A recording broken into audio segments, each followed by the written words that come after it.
مردے کیسے تصدیق کرتے ہیں کہ وہ مر چکے ہیں؟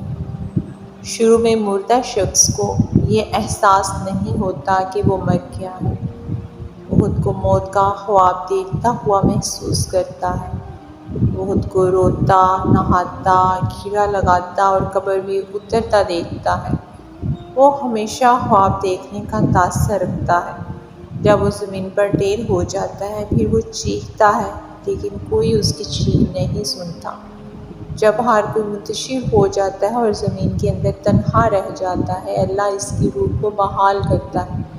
وہ آنکھیں کھولتا ہے اور اپنے برے خواب سے جاگتا ہے۔ پہلے تو وہ خوش و شکر گزار ہوتا ہے کہ جس سے وہ گزر رہا تھا وہ صرف ایک ڈراؤنا خواب تھا، اور اب وہ اپنی نیند سے بیدار ہے۔ پھر وہ اپنے جسم کو چھونے لگتا ہے جو کپڑے میں لپٹا ہوا ہے۔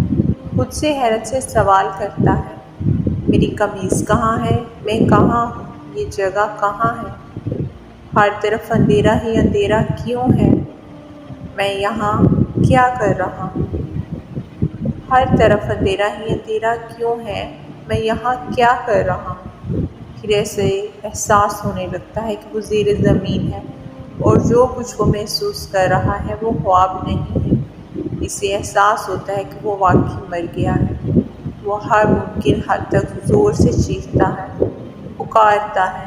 اس کے رشتہ دار جو اس کے مطابق اسے بچا سکتے تھے اسے کوئی جواب نہیں دیتا، اور پھر وہ یاد کرتا ہے کہ اس وقت اللہ ہی واحد امید۔ وہ اس کے لیے روتا ہے اور اس سے معافی مانگتے ہوئے اس سے التجا کرتا ہے، یا اللہ، یا اللہ، مجھے معاف کر دے یا اللہ۔ وہ ایک ناقابل یقین خوف سے چیختا ہے جو اس نے اپنی زندگی کے دوران پہلے کبھی محسوس نہیں کیا تھا۔ اگر وہ ایک اچھا انسان ہے تو مسکراتے ہوئے چہرے والے دو فرشتے اسے تسلی دینے کے لیے بیٹھ جائیں گے، پھر اس کی بہترین خدمت کریں گے۔ اگر وہ برا شخص ہے تو دو فرشتے اس کے خوف کو بڑھا دیں گے اور اس کے بدصورت کاموں کے مطابق اسے اذیت دیں گے۔ اللہ ہم سب پر رحم کرے۔